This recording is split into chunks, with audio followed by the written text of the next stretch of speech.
bercerita. Anak mutiara bercerita kepada ibu. Bu, kenapa perut saya setiap hari sakit ya? Ibunya menjawab, itu akan menghasilkan sesuatu yang baik. Tapi saya tidak kuat. Tetapi ketika anak mutiara ini mau bertahan ya, dengan kesakitan yang penuh dengan dilema, ya, penuh sakit sekali, dia pasti akan menghasilkan sesuatu yang bernilai, yaitu namanya mutiara. Jadi segala sesuatu proses itu tidak ada yang namanya instan, harus penuh dengan pengorbanan, penuh dengan kesakitan untuk menghasilkan sesuatu yang bernilai. Ini sekilas juga cerita. Kalian tahu yang namanya KFC? Ya, KFC terkenal sampai sekarang tidak melalui proses yang sedikit, tidak melalui proses yang tiba-tiba dia bangun KFC langsung banyak yang suka, terus penggemarnya juga banyak sekali. Tahu tidak prosesnya seperti apa? Dia seorang kolonel yang mendirikan KFC, dia menawarkan franchise-nya itu ditolak sekitar 1999 kali. Kita bisa membayangkan ya, prosesnya begitu luar biasa. Sampai sekarang KFC dikenal memiliki cabang sudah ribuan. Jadi segala sesuatu itu dimulai dengan proses yang menyakitkan untuk menghasilkan sesuatu yang luar biasa. Nah, kita dimulai dari kita sendiri di Barokah. Itu prosesnya tidak instan, tidak enak. Nanti di sini ada keluh kesahnya, ada yang merasa capek, ada yang masih merasa aku kerjanya kesel, ini. Saya maklumi ya, karena itu segala sesuatu yang besar itu membutuhkan proses yang sakit, tidak ada yang instan. Semuanya serba instan, semuanya serba enak. Ya wes rasa ngomong kerja, rasa bongkar pasir, rasa Jadi semua membutuhkan proses yang menyakitkan. Saya yakin Barokah dimulai dari proses yang seperti ini, suatu saat saya yakin akan menjadi sesuatu yang besar, sesuatu yang bernilai. Nanti kalau suatu saat ini besar, semua akan juga akan kembali ke karyawan Barokah. Nah, di pagi hari ini ada beberapa hal yang perlu saya bicarakan. Yang pertama mengenai nanti Mas Gendut itu mau kembali ke asalnya. Kemana? Kasih. Kembali ke asalnya hanya Tangerang. Ini nanti mau menjalankan di sana karena memang sudah lama di sana. Nah, kita nanti coba mencari penggantinya dari si Gendut ini. Nah, itu pagi lah kemungkinan ya, pagi. Ya semoga nanti dapat yang saya dapat dari si Gendut itu cuma satu, kejujuran gitu saya. Itu yang perlu. Ya kalau bisa yang mirip Pak. Ya kalau bisa yang mirip. Oh iya. Soalnya nendunya yang pitu jadi Pak. Nah sekarang saya ingin tanya satu persatu ya untuk karyawan Barokah. Yang mau direncanakan apa? Satu. Terus yang kedua, keluh kesahnya monggo utarakan supaya saya bisa memperbaiki ke depannya. Jadi setiap karyawan Barokah misalkan Yani, Pak, wah saya pengen menciptakan ini Pak ke depan Barokah seperti ini. Bu, itu namanya rencana ya. Omset saya nanti seperti ini. Misalkan sini Pak, pokoknya bersih saya targetnya 10 juta Pak satu hari Pak. Nah, planningnya segini. Luar biasa. Loh, namanya rencana itu tidak ada yang tidak mungkin. Saya awal di Barokah coba, saya sudah pernah ngomong ini nanti pasti tembus 10 kilo, 15 kilo, tapi kemungkinan ada saya soal Pak.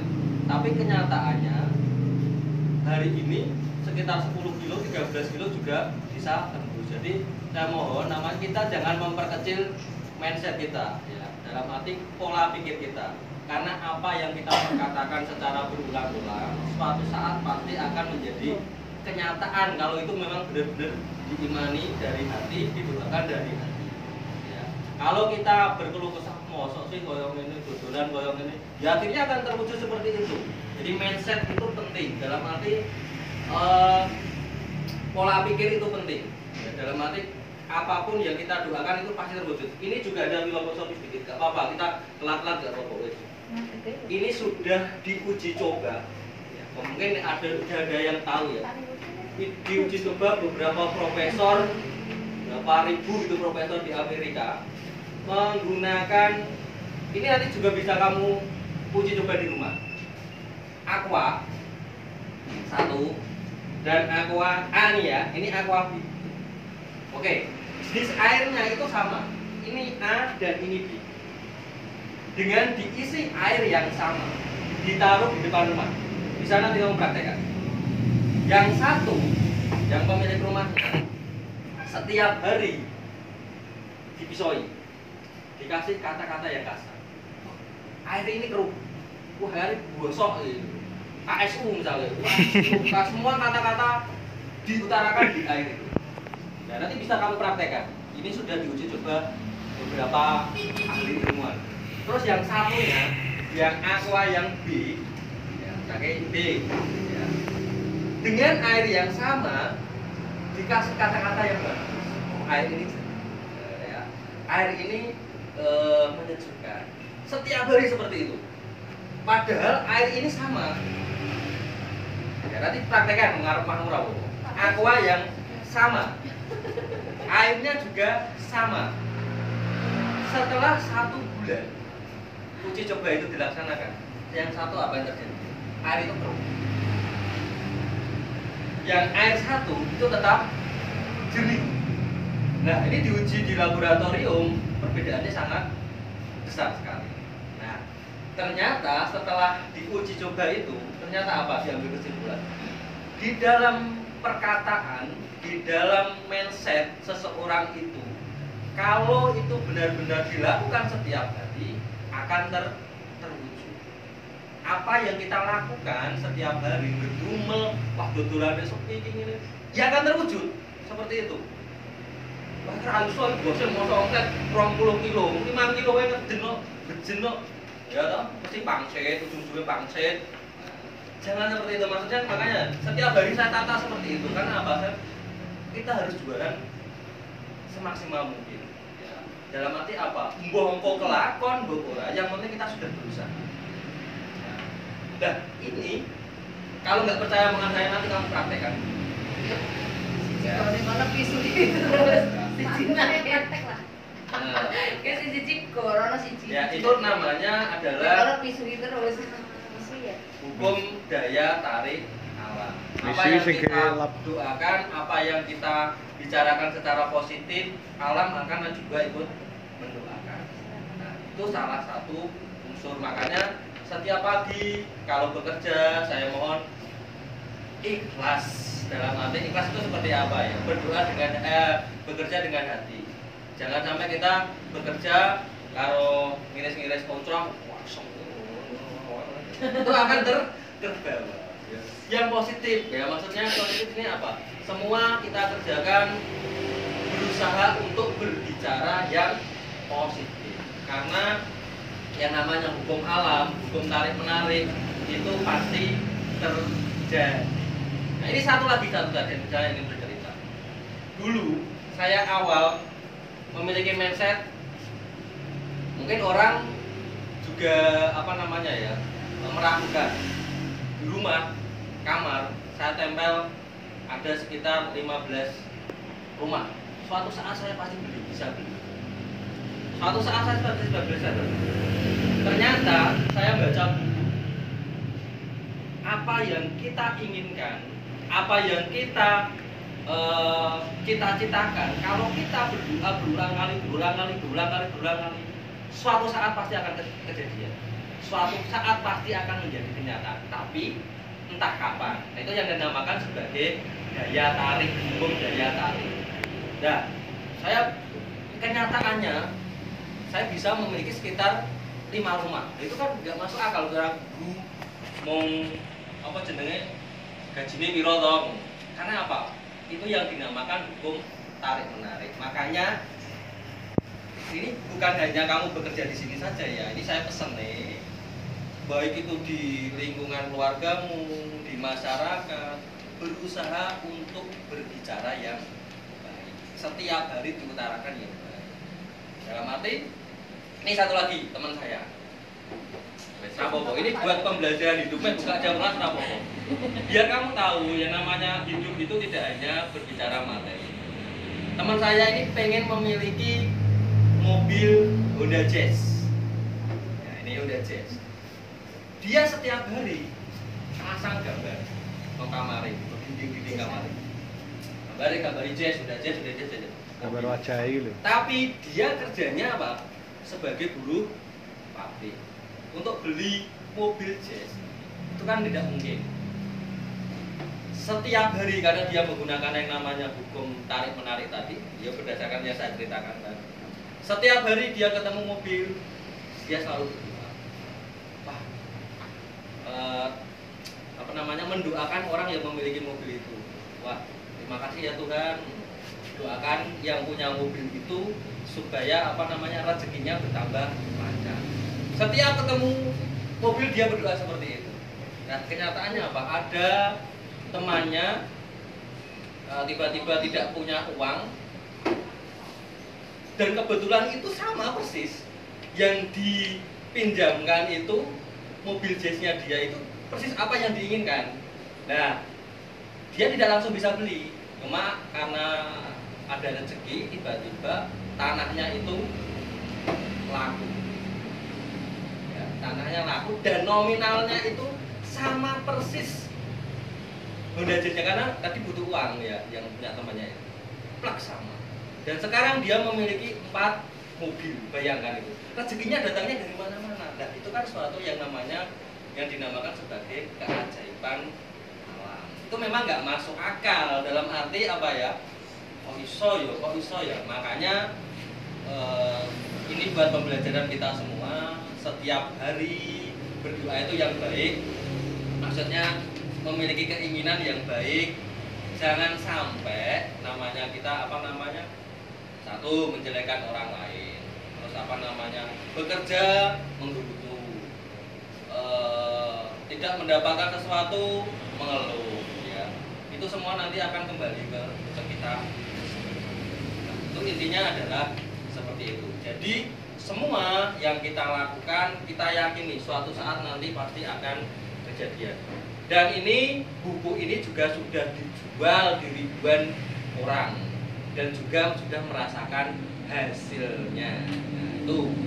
Nah, makanya setiap hari ini saya mulai lagi untuk mengajarkan bersedekah. Monggo, siapa karyawan di sini yang memiliki beras, memiliki daun opo dikumpulkan nomono, nanti suatu saat orang yang membutuhkan dikasih. Karena apa? Karena sumber rezeki itu saya yakin datangnya tidak hanya di barokah, kamu kerja, gaji, tidak hanya itu aja, sumbernya itu banyak sekali. Ketika kita ikhlas melakukan segala sesuatu, suatu saat Tuhan juga pasti akan membalas.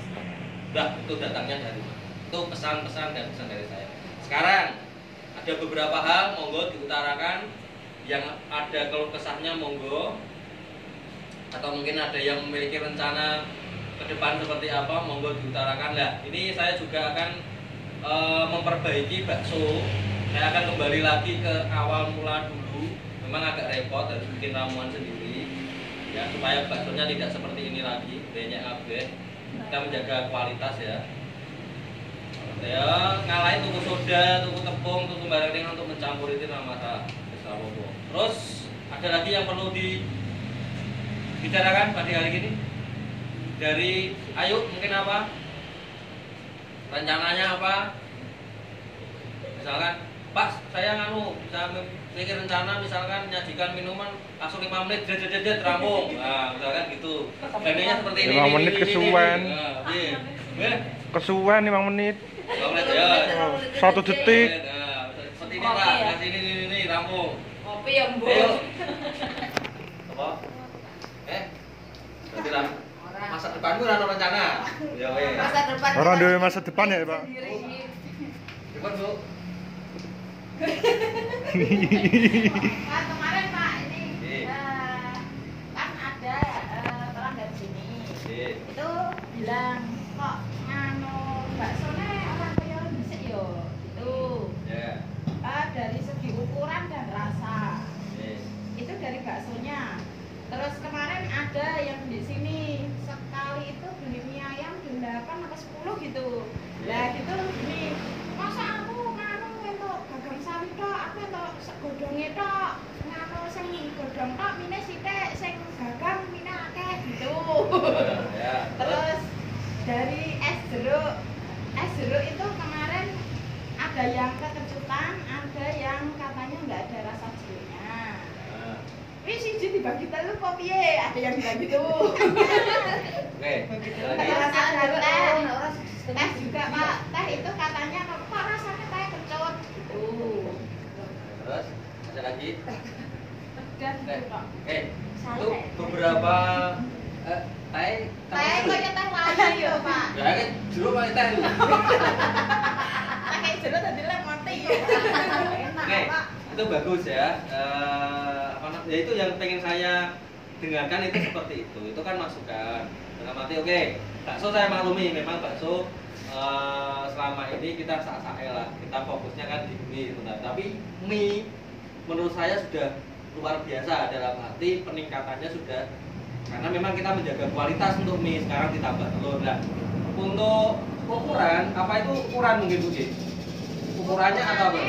Ukuran Kecilan. Kecilan Pak. Terus yang besar kok rasanya beri cotok, nek sing cilik malah renek rasane gitu. Yang besar rasanya dicocok no. Mine. Enggak bakso.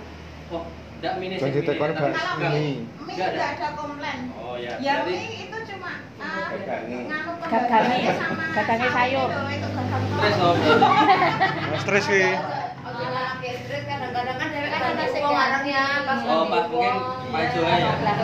Pak Jadi gini. Oh, cuman Jadi gini, kita harus membuat standar yang tidak bisa dirubah.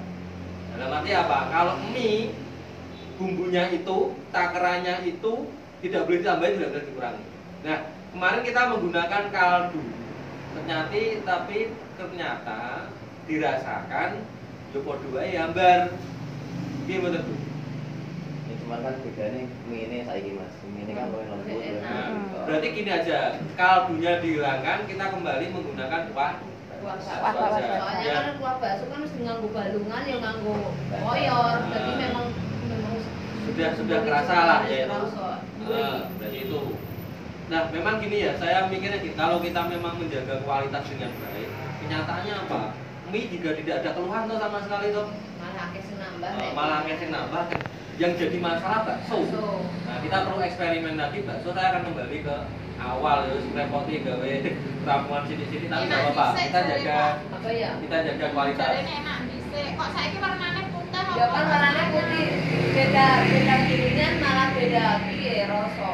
Memang nek dulu itu sebelum kita gilingkan kita bikin ramuan sendiri di rumah.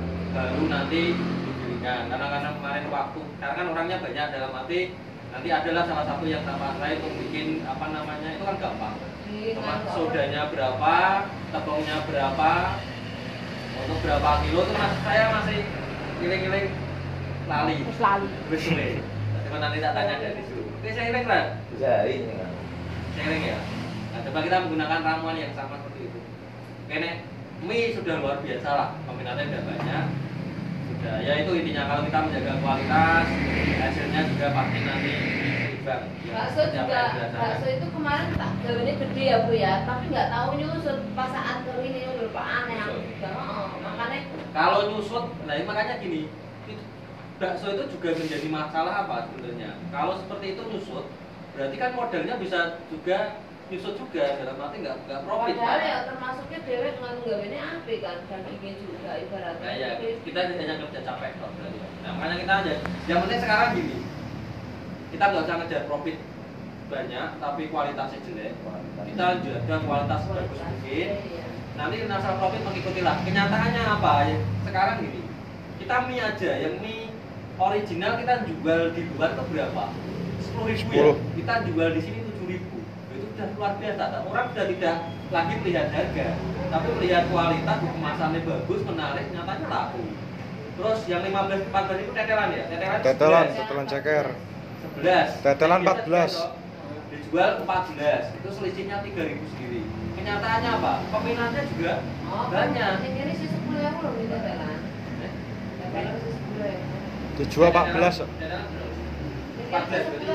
Nah, ya terpaut 4.000. Nah, orang sudah tidak lihat lagi apa namanya mie barokah, tapi lihat kemasannya menarik, bungkusnya menarik, rasanya enak. Nah, dari pelajaran itu sekarang kita ambil kesimpulan, kita yang penting jaga kualitas.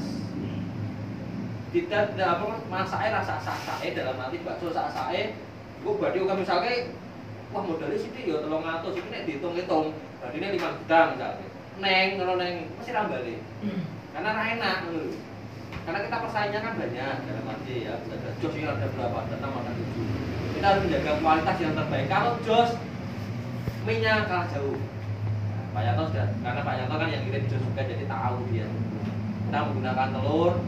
Nah kalau bisa kita menggunakan tetelan, jos kan belum ada ya tetelan. Nah jadi masalah sekarang tetelannya.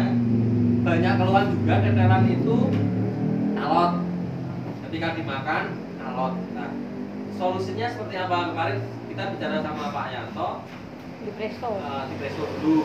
Setelah di presto baru dibumbu. masak. Gak apa-apa, kita kan jaga kualitas. Apalagi nanti kalau bungkusnya itu sudah datang, sudah menarik, tapi kok dalamnya tidak sesuai yang diinginkan pembeli, kan nanti pembeli kecewa. Nah itu, ini ekis bungkusnya apa? Drone apa puas pelanggan pasti dia kembali. Itu terus, Dut, apa Dut? Ora. Rak kok. Tuh ada ayu, pakai rak. Coba kalau kan. Gua Bu, no. Aku sudah punya masa depan sendiri ya. Oke. Nambah bojo.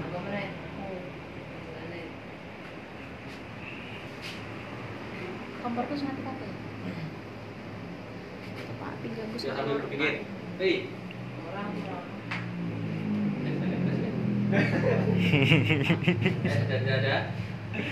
Ada. Kalau tidak ada, ya maksud saya tujuannya seperti ini. Setiap hari kita mengevaluasi apa kekurangan kita, apa kekurangan barokah. Jangan cari kelebihannya, cari kekurangannya sebanyak mungkin supaya apa? Kita bisa memperbaiki. Ya saya gitu, aku selalu menurun ya. Apa karena penampilannya? GoFood semuanya menurun. Jadi tidak hanya kita saja. GoFood hampir mengeluh semua. Di mana ya? Saji itu biasanya 15 orderan. Sekarang cuma 3, 5, 4. Saya kan evaluasi sama teman-teman GoFood juga. Terus yang di bawah-bawah itu juga menurun drastis. Nah, kita wajib bersyukur juga ya. Kita lihat GoFood itu, bayangkan ya, dia itu kalau nutup itu 60.000.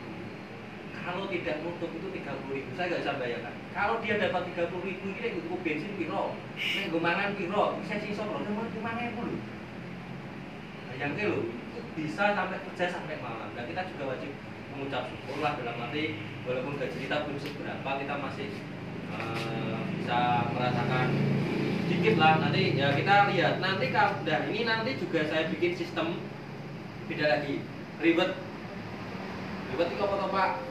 Katok tuh ribet itu ada bonus tersendiri ya ketika nanti omset itu sesuai dengan yang ada tambahan gaji. Misalnya gaji ini 1.500.000, omsetnya terpenuhi sesuai dengan target saya, kita tambahin 5 juta, yuk kaget. Amin. Karena apa? Itu salah satu apa namanya kita kerja, saya juga tidak tutup mata. Nah, omsetnya pakai kan kesel. Saya sendiri sepenting saya adalah gitu. Berarti misalkan 20 kilo per hari menurut saya itu ya bisa lah, nanti saya kasih bonus sendiri-sendiri kalau kita sudah mencapai 20 kilo per hari. 20 kilo per hari itu menurut saya sangat masuk akal. Kenapa kok masuk akal? Dari Mika rata-rata itu 4 kilo, 70 itu kan 4 kilo. Dari apa namanya pangkalan rata-rata dulu LLA 3 kilo 4 kilo itu sudah berapa? 4 tambah 3. Nah Kekurangannya nanti saya gencarkan di DO yang khusus premium. Nah, kalau bisa lagi, nah ini kita nggak kerja capek. Oh, coba nggak kerja capek. Kita bikin bakso premium. Bakso premium seperti apa? Nanti kita pisahkan dengan yang original. Kita ambil profit 100%. Nggak apa-apa. Ternyata saya uji coba pasar, ternyata bisa. Bakso yang Indonesia. Iga katakanlah ya. Iga itu modal paling berapa lah? Kita jual 25.000. Nggak apa-apa, nggak laku, nggak apa-apa kan nyobain sedikit-sedikit baik. Ya, terus nanti bakso isi bom misalnya. Kita jual brand, kemasannya menarik, terus apa namanya? Loh, jangan loh ya, jangan menyepelekan. Kamu tahu yang di Grogol sebelumnya sehabis PLN orang belanja makan bakso di situ kalau nggak habis 500.000 1 juta. Dan itu antri. Tuh. Ya kan nggak kerja capek. Dalam arti apa? Kita jual nggak perlu banyak-banyak. 6 kilo, 5 kilo, omsetnya podo karo ini dodolan 30 kilo. Karena apa? Brand itu masih larang gitu. Nah, ini nanti coba, ini kan baru jalan premium mie. Kita nanti coba premium yang bakso. Terus nanti kalau 2 ini sudah jadi, saya pengembangannya ke baby fish. Terus gue ya murah, dan tak lonceng-loncengnya baby fish tuh. Ternyata ini sudah ada pemasarannya lewat Instagram dan Facebook nanti lebih maksimal baby fish tuh. Jadi bisa tekan didi. Nah, bakso sama mie nggak bisa, kecuali yang frozen bakso. Baby fish sudah IRT-nya tinggal gabung di sana. Main sama Siwi waktu dulu ke sana. Jika nanti kita cari bibitnya, kita kemas menarik mungkin, udah pasti booming gitu. Tapi saya mau fokus ini dulu. Ini premium mie ayam kita jalankan. Yang kedua premium bakso. Kalau dua-duanya ini udah jalan, sudah selesai. Masalahnya sudah selesai. Itu aja yang perlu saya sampaikan. Sekali lagi pesan saya, yang namanya bekerja ora usah gumpel, berdasarkan hati, ikhlas. Suatu saat nanti Tuhan pasti akan membalas. Itu saja pesan saya. Terima kasih dan monggo bekerja.